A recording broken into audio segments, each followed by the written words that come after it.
story, the big scandal, the peg scandal. I can't quite remember what all happened. Do you remember it? What I remember is that it was the time of the Symbionese Liberation Army. Oh, really? The SLA? Were here, and that was a long time ago. Patty Hearst, you know, I mean, it was a big deal. Well, because she was- Patty Hearst was kidnapped and all Yeah. that. So after that, Patty Hearst ended up marrying her guard, I think it was. And the night before the wedding, they had a bachelor party with all his friends and cops. That's who it was? Yeah. I don't remember that at all. And this is how I remember it anyway, they decided, they got really drunk and decided they were going to go have some fun and, you know, hassle some dykes. It's kind of. And they were all ex-cops. Yeah. You know, or they were cops, they were just not on duty. They were all off-duty cops. So they went to Peg's place and they came in and started being just obnoxious. And the bouncer tried to throw them out and they, because they were too drunk, and they tried to refuse to serve them because they were too drunk, and they just went berserk. There was broken bones. So what year do you think that was? I think that was When was after that? America, so it sometime after 1976. Yeah. I mean, I don't remember, when was the SLA? It was pretty That would be early easy to in the find. 70s, mid-70s. 74, 75. And then, But, you know, that and took then a it would be while. after After she Patty got got released found and and found, yeah. jailed and got out. And, Yeah. And re-brainwashed to decide she really didn't want to be a revolutionary after all, because I mean, she was into it. yeah. It was a great saga. Yeah. Okay, I just remembered another lesbian bar. Yes, yes. It's also very hard to get a cabaret license, which costs a lot of money, and so most of the lesbian bars didn't have them, which means it's illegal to be dancing there. Most of them had bouncers. And so somebody who would stand at the door just sort of looking, and whenever the cops started coming, which they came frequently, she would hit the button, and those of us inside, you know, the jukebox would stop, and those of us inside would know that, you know, we were supposed to stop dancing. There would be all these women like standing in the middle of the floor talking.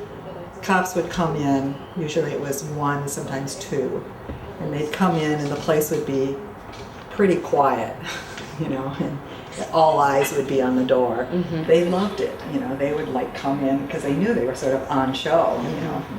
Hi girls, you know, walk in, sit down at the bar, order a drink, which of course they never had to pay for. I mean, sometimes it would take like 10 minutes or 15 minutes, you know, us just standing there without music.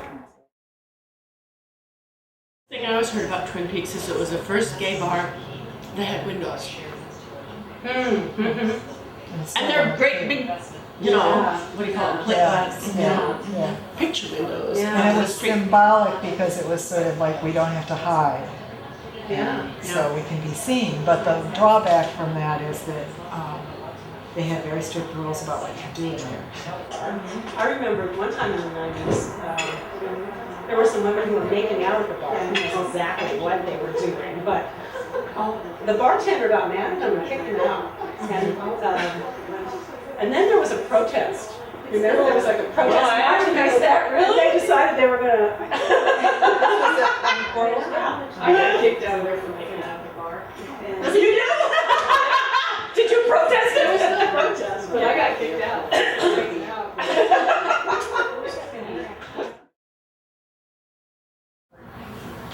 What do you remember about Kelly's? Not much. I do remember that it was here when I came to town in 1976 when I moved here, and that was where everybody went. It was in the Mission. Really? Well, everybody in my group. I mean, not everybody, but you know, that's where my group of friends all went. That's where everybody met, and you had to have a flannel shirt, and you had to have Levi's, and you had to have those boots, those fry boots that everybody wore. Or they didn't let you in the door.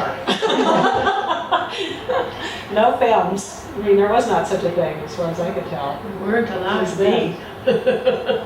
which was why Ellen Moore was very different.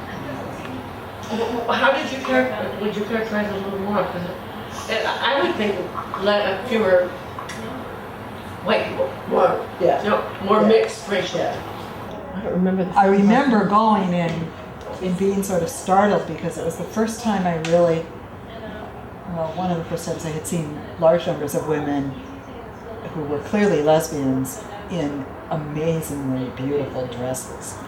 Like dresses like cut down to here and slit up the side and stockings, and I mean they were incredible, and I was just like, and they were gorgeous, but I sort of hadn't, after Kelly's, they just wouldn't be in Kelly's. How could I forget that? Very cute. And I remember just sort of gaping around and just thinking, oh my God, this is fabulous. I'm sitting in Scott's in my Levi's and flannel shirt and boots, which were bought at the thrift store because I couldn't afford fry boots. But so I was sitting there, and this drag queen walked in a beautiful. I remember it still. It was a yellow formal dress, went all the way to the floor, And he walks in, and I mean it was this flouncy thing, and sits at the bar, and. So I said, so why are you dressed like that? And he said, well, because I like it. And, I like, I want to see what it's like to be a woman or something like that. And I said, but how come you choose the most oppressive parts of being a woman? If you're going to be a woman, that you have to be this most oppressive. Yeah, why don't you put a flannel shirt and jeans on? Jeans. And he said, well, I could say the same thing to you about, what you have on. That's pretty oppressive. That's good. That's true. It's a good point. Okay. My partner at the time was she would say whatever was in her head. And so she walked up to these two women and said, oh, I see, not those two, but a different two. She said, so I see you two are into butch femme. And they looked at each other, they were totally startled, and they looked at each other and tried to begin to have this conversation about, well, you do the dishes, but I do the checkbook, but I mean, they were trying to figure out who was who between them. Oh, my kind of butch femme, I love it! Scotty had a girlfriend who really got into the feminist movement. He was very excited about lesbian feminism. And so she decided to use Scott's to be make it into a feminist place. And Scott's had been a fall off your bar stool, people driving motorcycles in through the doors, and I remember that happening several times, all the way into the bar, on Harleys,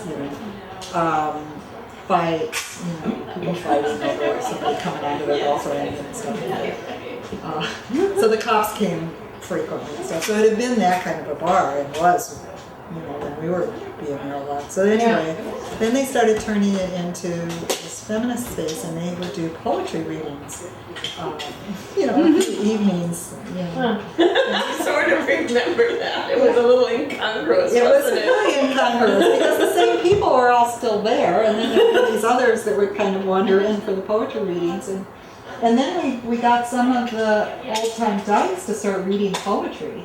I remember being at the full moon at poetry readings, and a lot of the poetry was about the bars, so there was a lot of, there was more crossover, although there was tension. The other thing that they did is that they would get phone calls from people, which I think was something that happened to bars a lot, that they'd get phone calls from someone who would say that they were coming to town and that they understood this as a lesbian bar and they'd never been in one before. Because we hung out there all the time, we knew the bartender and the owner and stuff, and so they would come over to us and say, okay, now there's this woman coming from South San Francisco who's never been to a lesbian bar before. She says she has had lesbian relationships, so can I introduce her to you, and will you take care of her? I remember going to Amelia's, and I was working a construction job, and the guy who was the crane operator on my job showed up and sat down at the bar, and I thought, this is not okay. You know, and I didn't like this guy. I didn't want to be drinking with him. It was my bar. Right. You know, and there was a time when men were escorted out. Not then. I think that it didn't happen by that time, but. Well, we were scared of the laws because the bars were being threatened if you didn't allow anybody to come in. You were a public establishment. There was a time though when, you know, the big butch dykes would get up and walk over to the guy and they were just walking right out the door. But About 10 years ago, when I teach women's studies, one of my students, it might have been even more than 10 years ago, she came running in and said, Ruth, I found this great place. It's a lesbian bar, and it's a lesbian bar every night of the week. and it has a pool table, you can play pool there, and you can dance, there's a jukebox. It's so cool, you've got to come. You know, I was like, this is a description of all the lesbian bars, you know, that we had. Yeah. Well, you know, in part of that era, there were so many bars, there were so many places to go that, you know, you could easily sort of not get around to it and, yeah. Or, yeah. I mean, when I moved here, there were, I think, that I knew of, there were 6 lesbian bars, but something like 98 men's bars. I mean, you know, it was like so lopsided that we were really struggling to keep them, you know. There were Because- also things like the Artemis Cafe and Old Wives' Tales and things that were, you know, lesbian places as well that we don't have now Yeah. as much.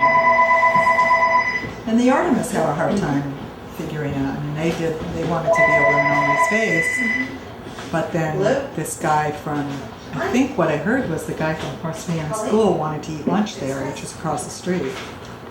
And they wouldn't let him in, and you know, he threatened to sue. So they started letting him in. But people tried to be rude. I mean,